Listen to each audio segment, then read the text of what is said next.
also serve as the managing partner for client services for a company called the Ferguson Group.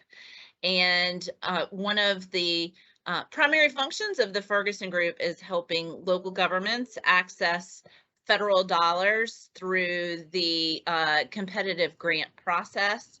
As you know, there are a significant number of grant opportunities, both old and new, and so we wanted to give you all the opportunity to learn a little bit about these grants and really the basics on how to apply for federal grants. We want to make sure that NATaT members take full advantage of the opportunities that have presented themselves. I want to introduce to you all Heidi Schott. Heidi is the Director of Grant Services at the Ferguson Group. She is our grants rock star and has agreed to help us today in really getting into the weeds on the federal grant process. So I will pass it over to you, Heidi. Just a couple quick notes. Like I said, I was going to mute everybody. Heidi is willing to take questions as they come. So if you do have a question, please raise your hand, and you can do that by going, let's see, going up to reactions and, no, that's incorrect. Going to more, where is it, Heidi? Sorry. I thought it was under reactions. Oh, maybe it is under reactions. It is, yeah. Reactions, rave, and there's a little. Oh, raise hand, the first one. It looked like a high five. All right, so go and to the far left under reactions, and it's raise hand. And you can also ask any questions that you may have in the chat function. So and again, Heidi's willing to answer questions as we go along. This is a lot of information is going to be thrown at your way today. So feel free to ask any questions you may have or follow up with questions. Our contact information is at the end of the presentation.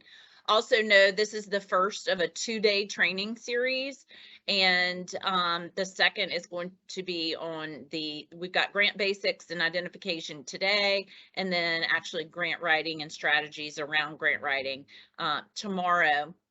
We are recording this presentation, and it will be on the NATaT website, which I will type into the chat, but it's natat.org. So if you're unable to join us for the entire time and or want to share this information with your colleagues, please know that it will be housed at the NATaT website. So with that, I'm going to pass it over to Heidi. Thanks so much. Thanks, Jennifer, and good afternoon, everyone. I'm really happy to be here with you today. So I just want to give a quick overview of kind of the items that we are going to touch base on today. First, we're going to kick things off, giving a high-level overview of kind of federal funding that exists and the infrastructure package, IIJA. Then next, we're going to kind of dive into federal grants and why they matter. And then we start to get into the fun part and the nitty-gritty of kind of the necessary platform registrations you'll need in order to apply for federal grants, how to properly identify your priorities, grant search tools that are publicly available, and an example of how to search in grants.gov, and then how you can begin positioning your priority projects ahead of a grant solicitation. So really today's webinar is going to be focused on getting ready up into the point of submitting a grant, because successful grant writing is actually 90% planning and 10% writing. So the more work you do up front, the better positioned you will be to respond to a grant solicitation in the future. So diving right in. And Heidi, if I may, I wanted to, I have had one person in the chat say that they weren't able to hear us. I want to make sure everybody can hear us. I want to make sure you joined with computer audio, but will a couple folks raise your hand and let us know? Okay, I hear somebody said I hear fine. So I think, unfortunately, I believe it might be an individual issue that hopefully we can. Thank you for raising your hands, guys. All right. I just wanted to make sure everybody could hear. And so hopefully with the gentleman who's not able to hear, we can troubleshoot on the side. Go right ahead. Thanks, Heidi. Sorry about that. No problem. So from a high level, federal assistance refers to the transfer of money, property, services, or other items and values for which the principal purpose is to accomplish something authorized by Congress on the federal government. So federal assistance programs are commonly referred to as federal grant programs, and federal outlays for grants to states and local governments have grown from $16.4 billion in 1940 to $734.9 billion by 2020.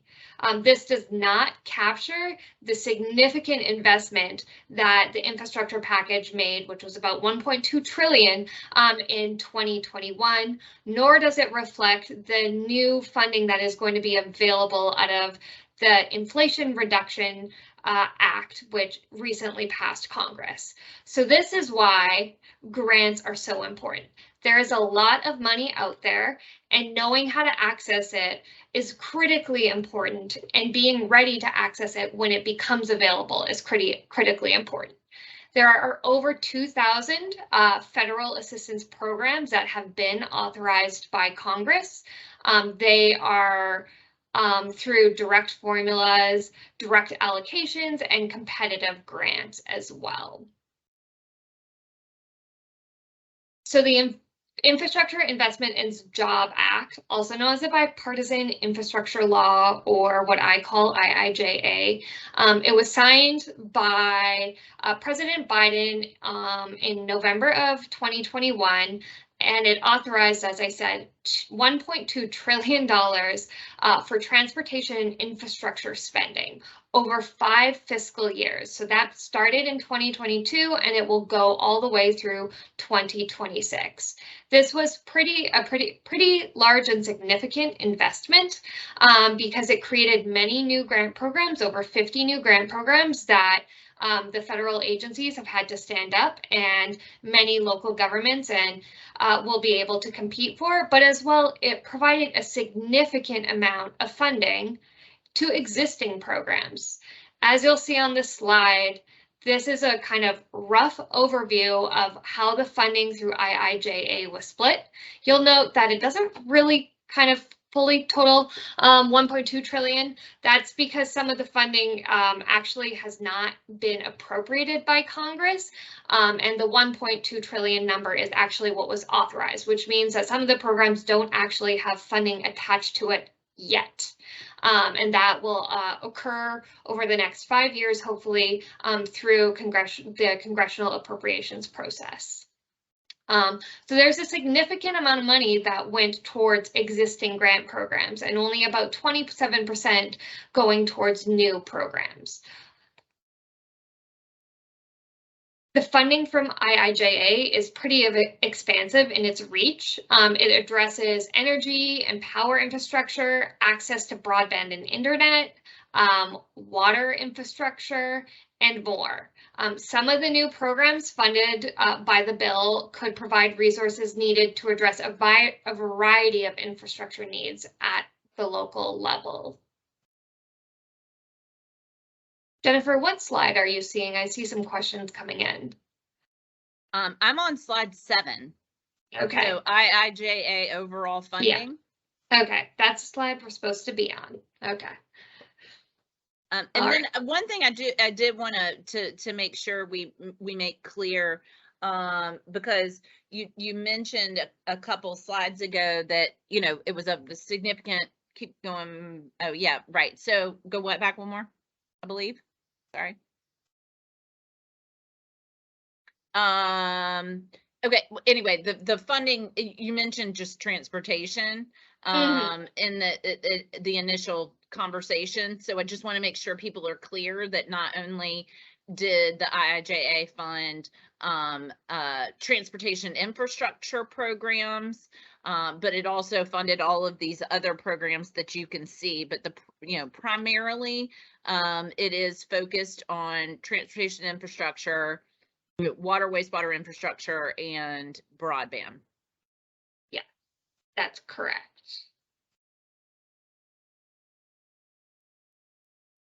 So what is a federal grant and why should you consider them? So a grant is a way for the government to fund your ideas and projects to provide public services and stimulate the economy. They're used to implement or expand and create new public services, support economic development, and the implementation of infrastructure. So really, it's the way of Congress getting money down to the local jurisdictions to actually help provide services. There are many types of grants that are available. They come in different forms of federal financial assistance. The first and our focus for the presentation is going to be on discretionary grants programs. And a discretionary grant program is a grant in which the federal agency selects an awardee based on merit criteria as well as eligibility. It's a competitive process, so funding is not guaranteed to be received. Formula, entitlement, and block grants are grants that are awarded based on a statistical criteria. The difference between a formula or an entitlement grant and a block grant is that typically formula or entitlement grants have narrower scopes for specific types of work that must be completed, whereas a block grant has a broader defined function that provides more flexibility in the funding. Formula, entitlement, and block grants are authorized through legislation and regulations that define their statistical criteria and the amount of funding and how the funding will be distributed. Just because you are an formula, entitlement, or block grant eligible does not mean that you automatically get that funding. You actually have to apply for it every single year. While I know many of the NATaT attendees are probably too small to access or have a formula, entitlement, or block grant allocation. I think it's important to know the difference, and potentially, you could work with your counties in order to access some of those funds that flow directly to them. But again, today we will focus on a discretionary grants, which are competitive and based on merit criteria and eligibility requirements.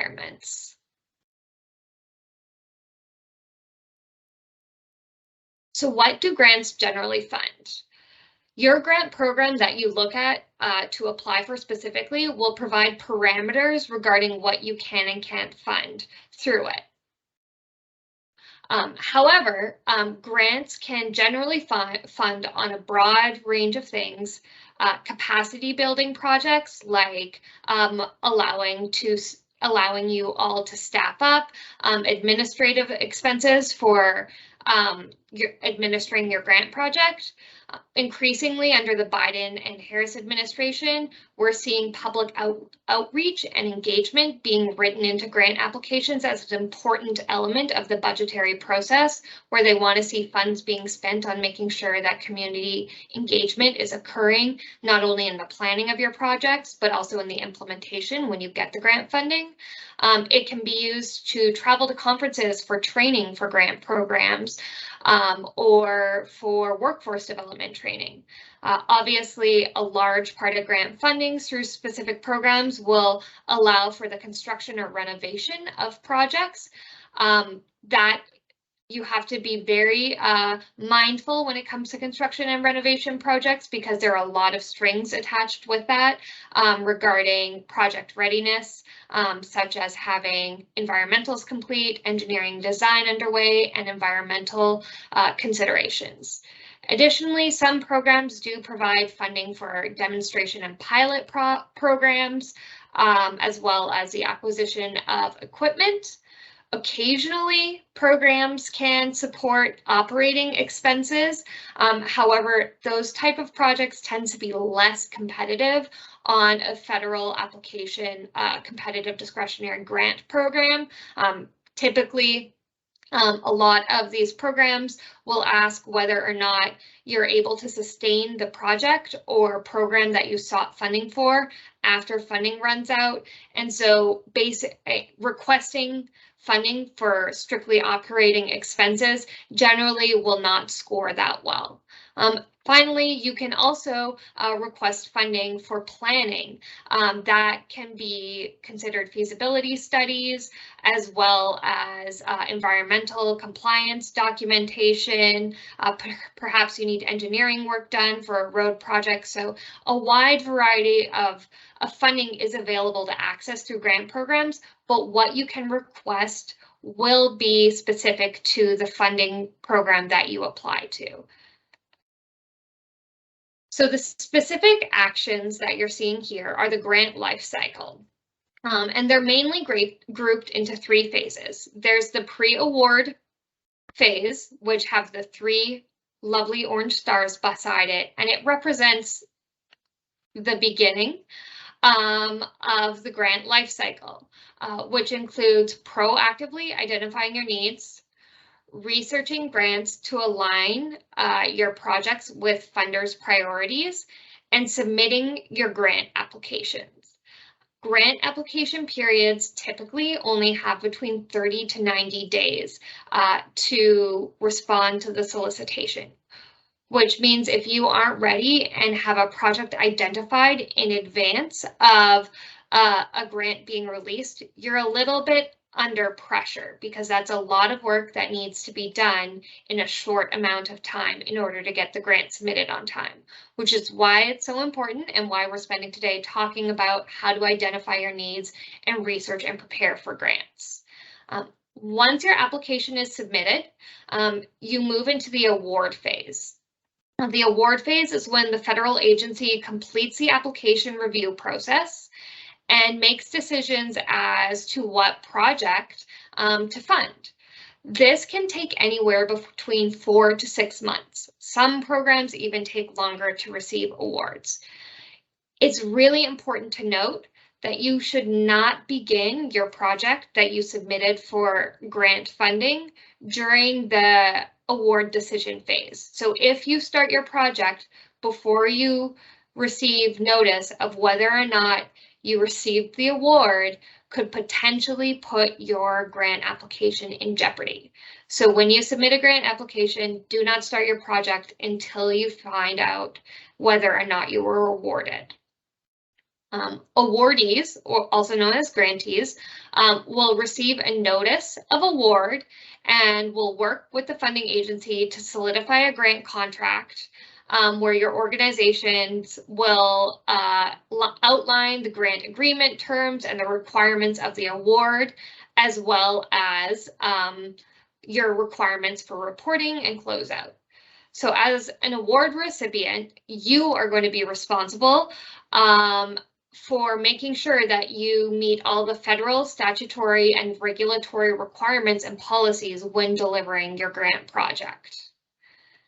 So once your grant agreement is executed, you move into the post-award phase, which comprises of a significant amount of work over the duration of your grant award date, which includes the implementation of the grant, reporting the progress on your grant, typically on a quarterly basis to the funding agency, and completing all closeout requirements and drawdown activities. The federal agency that makes the award to you will also be there to assist you and ensure that your organization complies with the grant terms and conditions throughout the implementation phase. Your job essentially is to faithfully and diligently carry out the grant program. So again, as I mentioned, our focus today is on the pre-award phase. So now we know that there's a lot of grant money out there to compete for. Now what do you do? Successfully competing for grants means having your administrative items and tasks taken care of before you actually are going to submit a grant application. So there are two major administrative items that you need to take care of in advance of even deciding whether or not you want to submit a grant application. And the reason I'm encouraging you to do this now, when you potentially don't have a grant program identified, is these registrations can take some time to gather all the documentation to submit, and then waiting for the funding agency to actually approve your registrations. So the registrations for that you are required to have to receive federal funding is registration in System for Awards Management, which will automatically create a unique entity identifier, as well as an additional registration in grants.gov. So what is System for Awards Management?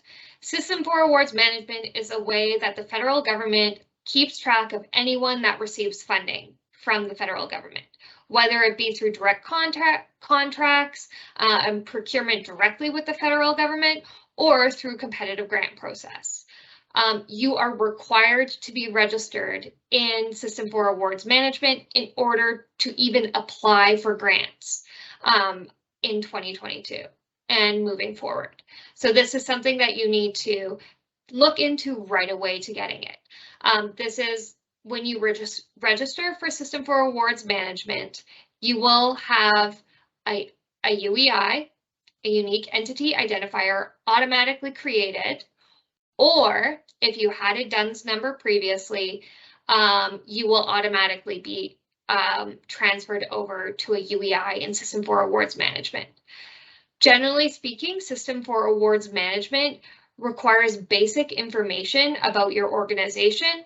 It requires information like how many employees you have, banking and routing numbers, as well as certifying that you understand that federal funding comes along with lots of fun regulations, policies, and requirements that you will commit to abiding by should you receive grants.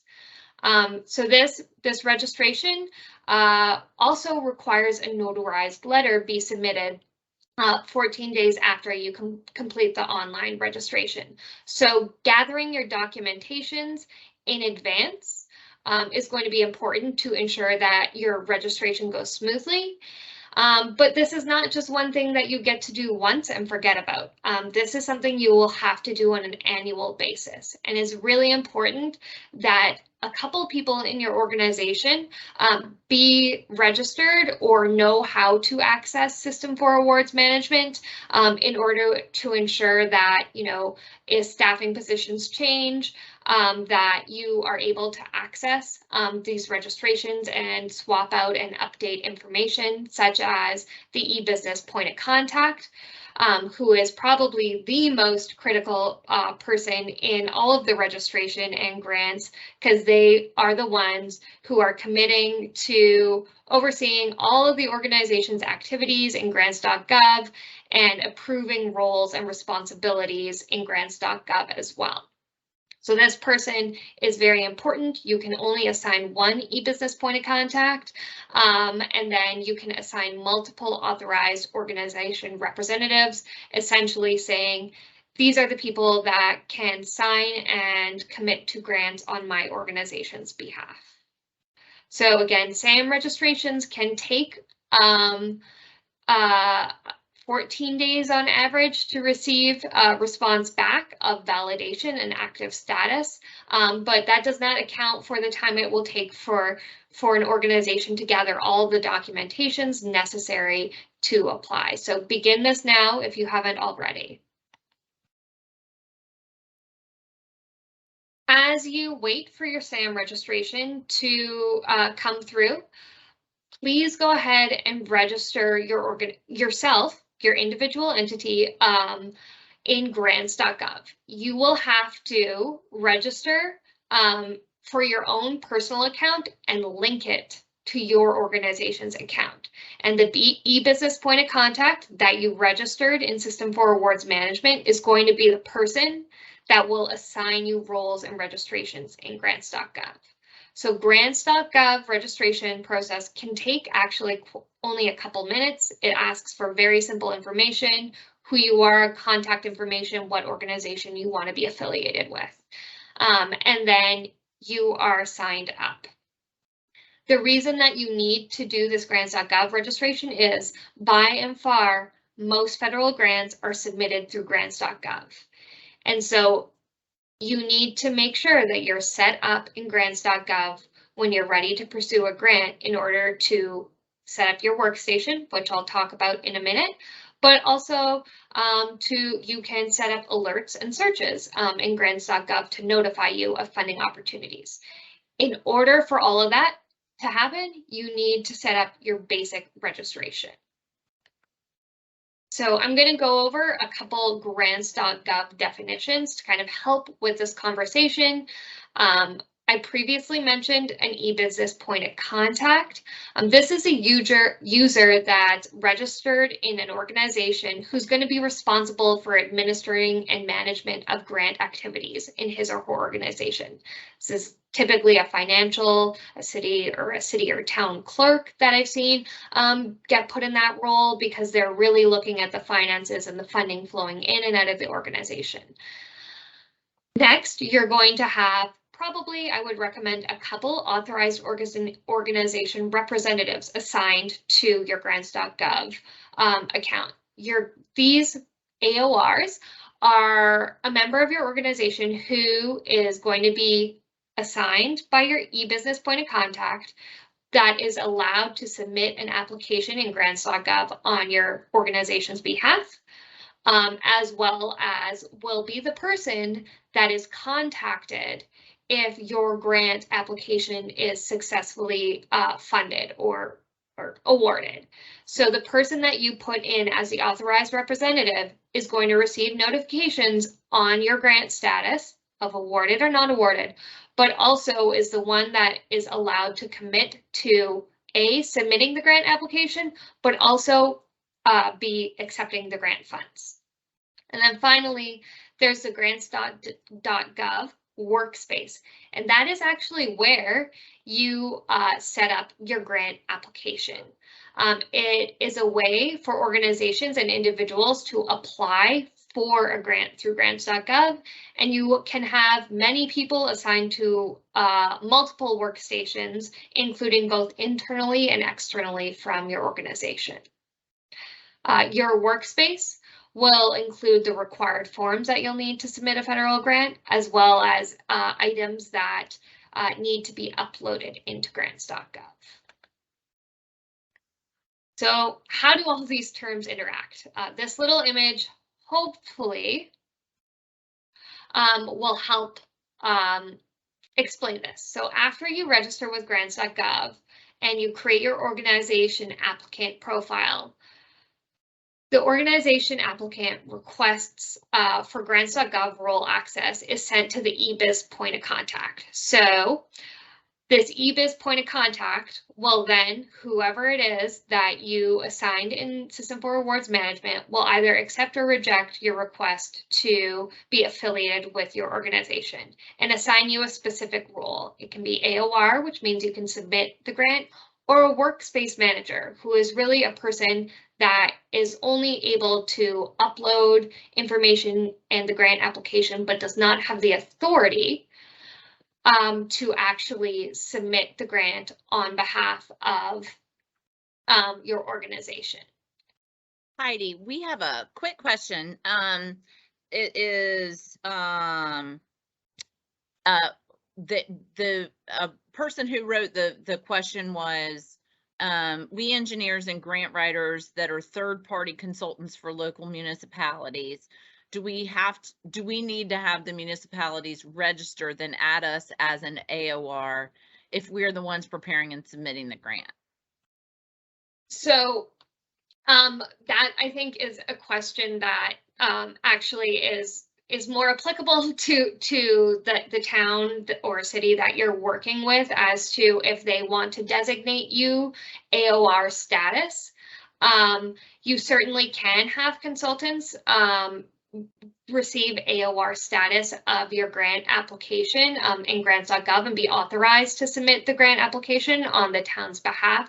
You're just going to want to make sure that those roles and delegation and responsibilities are cleared with the town so that they know that you are authorized to submit on their behalf. So yes, the eBiz point of contact in that organization will need to grant you AOR authority if they are expecting you to submit the grant in grants.gov on their behalf. If you are just looking to, if they don't want you to submit on their behalf and they just want you to be able to fill out the forms and upload your narratives and budget documentation and supporting materials, they can actually just assign you a workspace manager role, which allows you to just upload and work within that specific workspace, but would gray out the submit button in grants.gov for you. So only an AOR will have that submit button. Everyone else below that will not be able to submit. I hope that answers your question.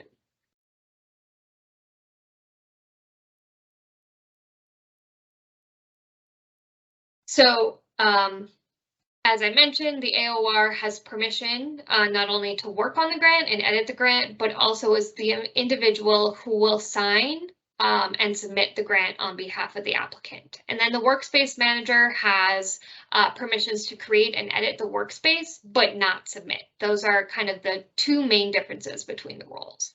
And these roles, again, are assigned by the eBiz point of contact, who is the same person that you assign that in your System for Awards management registration. So these are all linked, so it's very important to have some good record keeping within your organization to make sure that the people associated with those roles and responsibilities is maintained or transferred over as staff move into different roles or leave an organization.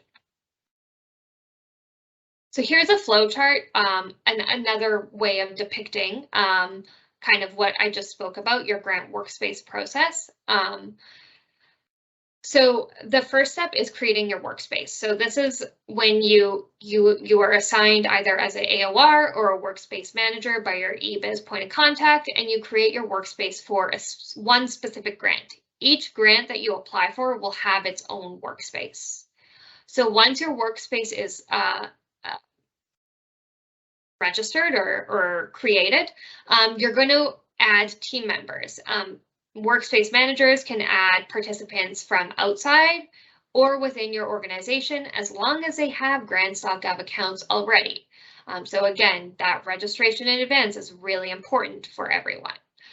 And then the eBiz point of contact will validate their authority as to what they can and cannot do access-wise in that team. Once you've added your team members and you've created your workspace, you're going to want to obviously begin filling out your forms for an application and all the attachments associated with this. You can fill out your forms in the grants workspace online, or you can actually download them off of the grants.gov workspace and save them onto your computer and re-upload them when you're ready to submit. So there's two ways of working in your workspace. It's very much up to you as to how you prefer to work in it. I personally work completely online, but I have a colleague who is also a grant rock star, and she downloads everything and works kind of on her desktop on the application. So it's really based on your personal preference, and I don't have a recommendation as to which one is better to use. It's quite frankly up to you and your grant team to determine how you want to work in your workspace. One thing I do want to note is your grant narrative is not written in your grant workspace. It's typically written in a Word document or another type of document that is uploaded into your workspace when you submit the grant. So really, it's just your federal forms that you're going to be worried about that are attached to that workspace originally. all the other content that you're going to submit with a grant application will be uploaded as attachments into that workspace. Finally, you've done your 30 to 90 day grant writing exercise and you are ready to submit your grant. There will be a lovely blue submit button in your grants.gov that says sign and submit, and the authorized representative will be responsible for the one submitting it. If you don't, make sure that if you don't know who your authorized representative is, make sure you're talking to your eBiz point of contact about what roles have been delegated already so that you make sure that somebody within your organization is available to submit that grant application a few days before the due date. Because there's nothing worse than putting in all this time and not having a clear understanding of who actually has the authority to press submit. So I spent a lot of time talking about grants.gov. That's because, as I mentioned previously, that is where most of the federal grants are submitted through. However, there are other platforms such as FEMA Grants Outcomes, FEMA Go, as well as the DOJ's Just Grant Systems and some USDA programs that actually have their own submission portals that you will need to register for, as well as INSAM and grants.gov. So just be mindful that while most of grants will go through grants.gov and you're covered with the 2 registrations I spoke to today, there could be additional ones that you need to sign up for if you plan on going after FEMA grants or justice grants and obviously some USDA programs. So hopefully the registration process goes smoothly for you. And I think one plug that I do want to make is that System for Rewards Management and grants.gov have very helpful online chat features and call desks that will be able to help you through the process if you're really getting hung up on anything. So please use them. They're great at troubleshooting your problems if you can't figure it out yourself. So now with your registrations, we're going to move on to how to identify your priorities. You need to know what you want in order to successfully compete for grants. So identifying your priority projects and lining them up, lining up the supporting information required for a grant period is really critical to do before the application period opens so that you're not time constrained with short grant deadlines and scrambling around trying to define your project scope, trying to figure out if you have supporting documentation, trying to align your partners. So our recommendation is on an annual basis to sit down and identify 2 to 3 priority projects that you want to seek funding for federally. You want to focus on your projects that tend to be medium to long-term projects. As you saw earlier, grants take a long time to be awarded. So not only will you be waiting for a grant period to open, because grants only have certain timeframes that they're open for you to respond to, but then you'll be waiting on average 6 months to even hear if your project can begin. That means your project cannot start during that waiting period. So looking forward in your capital improvement plans or your long-range plans or master plans, whatever planning documents you use might allow you to kind of strategically align and identify some priority projects that you might want to consider for grant funding. When you're determining some of these projects, aside from, the timing of needing funding right now versus funding in 12 months, let's say, you want to make sure that you have a clear vision. So when you're identifying your priority projects, clearly define what your project is. So why do you need funding? Make sure you're able to articulate why you need funding and what you're hoping to accomplish by getting federal grants. If you aren't able to answer the why, your project might not be ready for grant funding because you're going to have to be able to clearly articulate and demonstrate there's a need for funding. So if you're able to articulate why we need funding, then move on to your next step. What specifically are you going to request grant funding for? You need to have your why and your what. And then you know what you're requesting, you know why you need it. What kind of supporting documents do you have in order to submit a grant application? So is your project identified in any documents that your entity has available?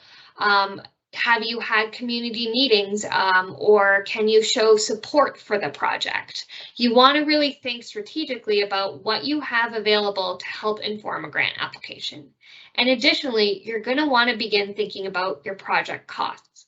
How much will it cost for you to not only deliver the project, but if there is a required match, which many grant programs have, where am I going to pull that funding from? Is it available? Do I need to find partners to help with the match requirements? Who could I partner with? So identifying what your project is, your vision for how grant funding would be used, and documentation of your need and how the project would be implemented, and the budget is extremely important during this needs identification phase. By doing this work ahead of time, you're going to be able to respond to a grant much more easily. And so my recommendation here is when you're planning and identifying your needs ahead of time, that you create maybe a folder or something where you begin storing all that documentation that supports that project, so that when a grant triggers, you're ready to go. Heidi, if I may, just really quickly, because I know that you know, when we talk about grants, folks, you know, they're looking for, you know, obviously federal assistance to cover as much of the project costs as possible. And like Heidi said, a lot of these grant programs, they do require a non-federal match. That doesn't necessarily have to come from your town or township. It could come from, you know, a local partner. It, you know, sometimes it comes from the state, although probably, you know, that's a little bit more difficult. But I will say too, in the IIJA, there are a number of programs that, you know, they are waiving the local match. Or it is sort of, it's scaled. It's, you know, looking at communities, more distressed communities, and also, frankly, more rural communities.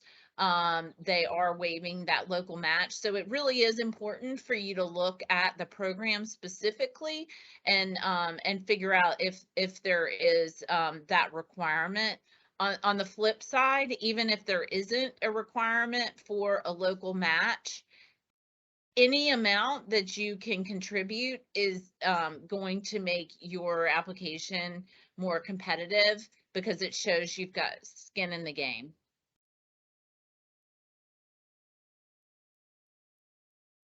Really good point. And also, I do want to say some grant programs do allow for you to use in-kind services to fulfill your non-federal match requirements.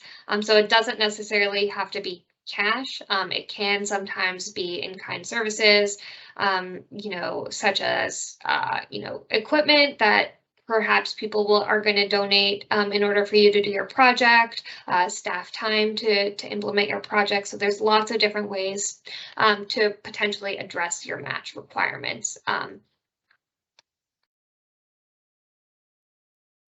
So now that you have your priority projects identified, what tools do you have available to conduct grant research? These are some of the popular federal grant platforms and grant research tools that grant professionals tend to use. Grants.gov is the predominant place that grant writers go to look for funding.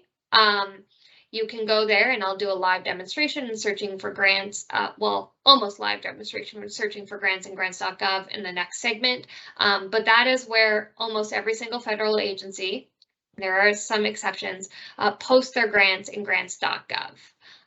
Additionally, a great resource to learn about upcoming grants is the Federal Register as well.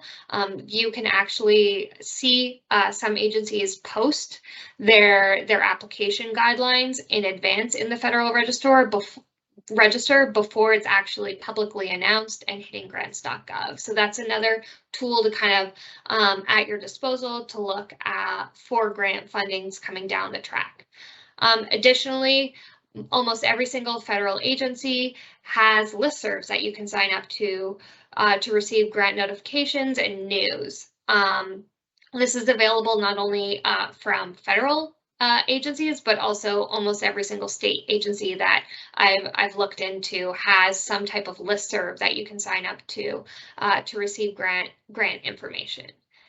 And if you're more interested in potentially pursuing foundation or private sector funding, there are a couple of resources like the Foundation Center or GuideStar that can be helpful in kind of identifying what opportunities are in and around your town or township and what projects they kind of like to fund. And then obviously everyone's best friend is a website search engine such as Google or Explorer or Bing or whatever tool you all have a preference of using. Simply searching kind of, federal grants in quotation plus whatever your subject you're looking to secure funding for, so kind of road infrastructure, can oftentimes bear fruit. So these are a couple tools that are publicly available, and then there are all kinds of paid subscription services out there if you're really trying to invest in grants. And if you are, just reach out to me and I can give you some recommendations on subscriptions or some sites that I know about that provide subscription services. So grants.gov, as I mentioned, is the most robust federal grant search platform. So how do you use it? On this slide, you're going to see the landing page in grants.gov. There are several ways to search for grants. They're highlighted in the red boxes. If you're a total grant nerd and you want to always have the ability to search for federal funding, you can also download it onto your phone. But when you go to www.grants.gov.com, this is what your landing page will look like, and there are several ways to search for grants. So one of the key tips that I'm going to show you during this demonstration is the importance of your keyword search. So what name or what information you put into that search term under grants opportunity. Here, my example is fire prevention. You'll see here that I have fire prevention without quotations, and it is showing approximately 583 matching federal grant programs that are somehow affiliated with fire prevention activities or have the word fire prevention in them. That does not, when you search the term fire prevention, that's not just searching for the fire prevention in the title, it's also searching kind of what is hidden in the metadata behind these grants. Heidi, it looks like we have a question from Peggy. Yes. I believe you are unmuted, Peggy, if you have a question.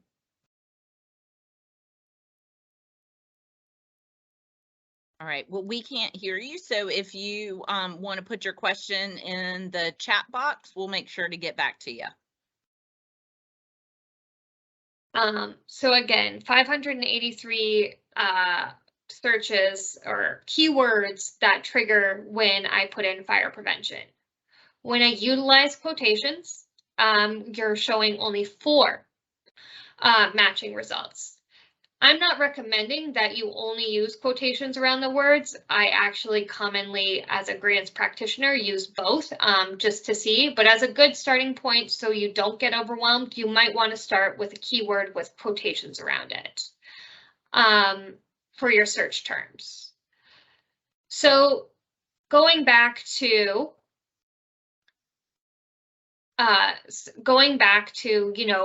fire prevention search term without quotations, we had approximately 583 grants that showed up. So how do you actually make this search tool more more accessible, because that's a lot of grants to look through. One of the ways you can do it is by customizing your eligibility. There's lots of different selections that you have are able to select. As a town and township, I would recommend that you submit under city or township government and special district governments as well.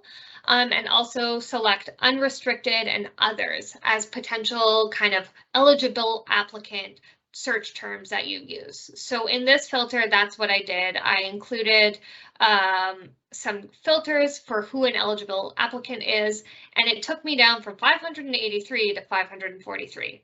That's still a lot of grant programs to look through. So how do we make it even more specific? You throw in those the current, then you start to look at your opportunity statuses. One thing that I removed here is the forecasted opportunity statuses. You can select how many grants or open or closed grants you want to see by selecting forecasted, posted, closed, or archived. When you select posted, it means that you are only seeing grants that are currently open. When you select forecasted, you are only seeing grants that are projected to come out.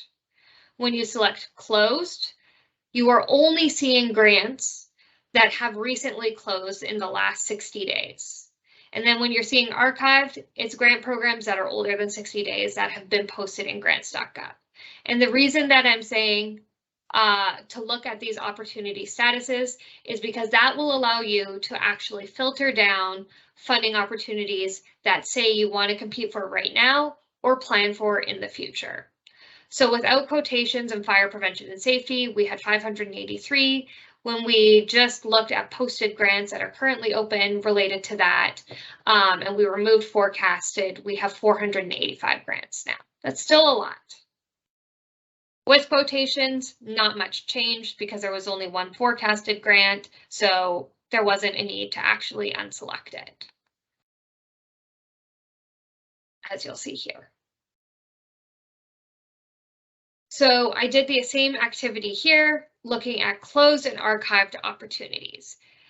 This is really important for your grant researching and planning ahead when you're looking at these closed and archived opportunities, because this is where you're really going to learn about what grant programs typically come out, when they come out, that are associated with whatever search term you have. So I know that I'm interested in fire prevention and safety, and the most recent grant I'm seeing here is the fire prevention and safety grant that was released in 2022. So I'm going to use that as my example to look at when you select a grant to look at what does it look like. So I clicked into fire prevention and safety, and this is your view that you're going to see in grants.gov. And a couple of items that you really want to pay attention to is looking at the historic information of when the grant was posted. So that means when the grant opened last, January of 2022. When the grant closed, that's also important to look at. That'll give you a sense of timing of how much time you're actually going to have to respond to this grant program. You'll see here that it opened in January and it closed in February. You had about 30 days to respond to this program. That's not a lot of time to submit a grant if you don't have your project ready. You also want to pay attention to the amount of funding available. Is your project going to exceed the award ceiling? The funding that you wanted to request, or are you not meeting the award floor? And then you're going to want to do a quick scan as to a go or no go. You want to learn more about the opportunity as to, is there a match requirement? So this is kind of a quick snapshot of some of the things you might want to look at when you're just trying to determine if you want to look into a grant. If you decide, hey, this looks interesting, I want to keep going, you can look at the high-level definition of who is eligible for the grant program, as well as a description of what the program is trying to actually focus on and funding. This is really important to look at all these details to really get a sense of what these federal funding agencies are looking at to fund through the specific programs. If you're really interested in learning more, then you need to click additional information link for program guidance and related documents at the top, which will actually take you to the grant application guidelines, or the NOFO, the Notice of Funding Opportunity, the NOFA, Notice of Funding Availability. There's lots of names, but basically it's your grant solicitation guidelines that you're going to get taken to, and that's what you're going to have to read in order to really learn what you want to apply for and what the grant actually requires. So when you go in and you click on these, you'll be able to see those grant guidelines. I saw a question come in saying, is there a fee to apply for these federal grants? So grants.gov is a free searching platform. So no, you should not be paying anyone to apply for a federal grant to submit the federal grant if you need in grants.gov.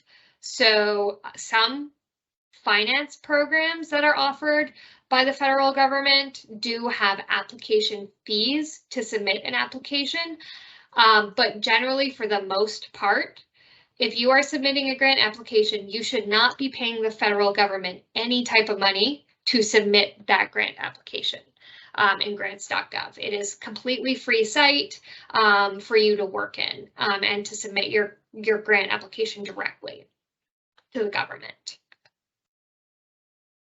So you did some searching and you want to refine it a little bit more. There's another way to refine your search tool aside from, narrowing your eligibility, looking at the opportunity status and using quotation marks. You can actually select the different type of funding agencies you only want to see grants from. For example, I only wanted to know about grants from the Department of Agriculture, the Commerce Department and the Defense Department and Department of Homeland Security. So it's very important to know that there's lots of ways to filter out all this information. So you've done your grant homework, you've identified a grant program you're interested in, you have your priority project. What do you do now? You start to match your project with the grant requirements. You go through the solicitation, the NOFA that I just mentioned, and you look at whether or not you're an eligible applicant, which you would have been able to assess at a high level in grants.gov. And then you can dig into what the agency's priorities are. They always say what their funding priorities are. You look at what the eligible use of funds are for the grant program. So what can you specifically request? Some grants will allow you to request funding for construction projects, some won't. You really have to read these guidelines to know what you can and cannot request. Then you can assess your project readiness. You can look at all the requirements for your project and you can determine whether or not you have that information available or what information you need in order to submit a grant application in the future. And then you can begin seeing, does your project budget align with the funding amount available? Do I have the matching requirements and the matching funds available? And if I don't, are there partners I can partner with or identify or ways I can build that match between now and the anticipated release date? And what are the reporting requirements and how quickly am I responsible for getting these applications done? So these grant solicitations, these guidelines really are your guiding star and your everything you should be looking at is in that grant solicitation guideline. So that's, you really compare your project against what's in those guidelines in order to determine whether or not you have a project that aligns. But reading those guidelines sometimes is not enough. So what we recommend you do is you consult with the funding agency. It's better to do this prior to a grant being released because funding staff will be able to actually speak more freely about your project and the program when it's not open for competition. The second that a grant program typically opens for competition means that these funding agency staff no longer will be able to kind of provide that strategic insight and feedback that you might be looking for as to whether or not you have an eligible project or how your project might be received under the grant program. In addition to getting that feedback before an application period, it's also really great to consult with them on your project just to build that relationship with the funder. It's a great way to kind of make your community known to the funding agency and your needs known as well. So once you've identified the grants along with your projects, I like to create what we call a grants outlook calendar. This kind of helps you stay focused on what opportunities you want to apply for throughout a funding year and how it aligns with your projects. You'll see here that we have identified several grants that show when we expect them to be released, as well as some high-level information regarding kind of what we need to know about local match, how much funding is available, what project it might align with, as well as any other important notes. And the reason I like these grant outlooks is it helps me stay organized and stay ahead of when I think a grant will come out so that I can begin working on a project a couple months in advance of a solicitation so that I can be ready to actually respond once it's open. So when you are doing all this planning and strategically positioning your project, you also want to begin working with your partners. You've looked through the NOFO, you have your calendar. Now you're going to really figure out who do I need on board in order to submit this grant application and what information do I need from people. That's all going to be in the grant guidelines that you're going to read thoroughly and over again. And it'll allow you to identify those partners in advance of a solicitation period to allow for effective writing. Again, because solicitations are usually 30 to 90 days. And so finding your partners, formalizing those partnerships, finding your match, finding documentation in that turnaround time is very taxing and stressful. So all the work that you've done in advance, if you do all this planning work in advance, will set you up for success in putting together a grant application once the period opens. And I think I've gone over by a few minutes, but thank you everyone for your time. Yeah, and thank you, Heidi. I just really quickly wanted to go back 2 slides, if you would.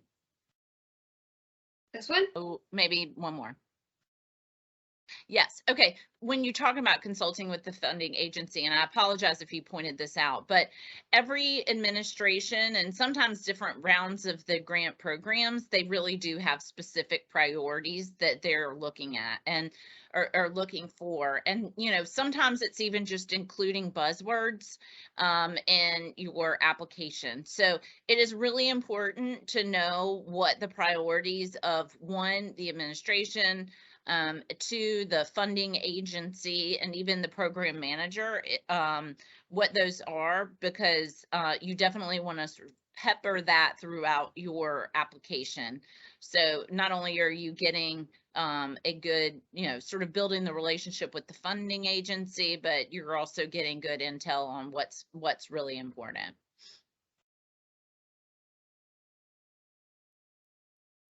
And so as you can see on the last slide, we have the contact information for me as NATaT's Federal Director, as well as David Hoover, who's our Legislative and Policy Manager.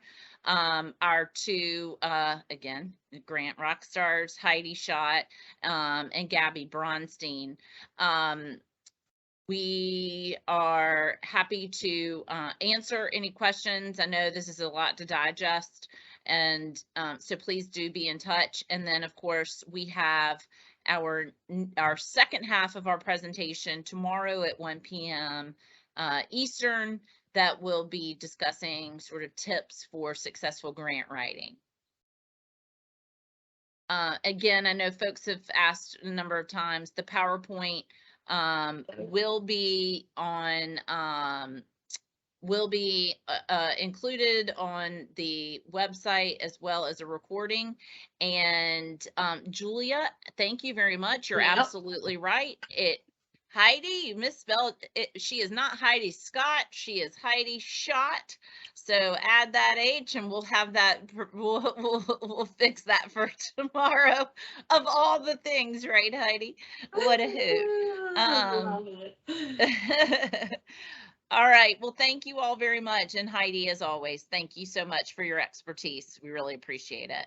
Thank you. Bye.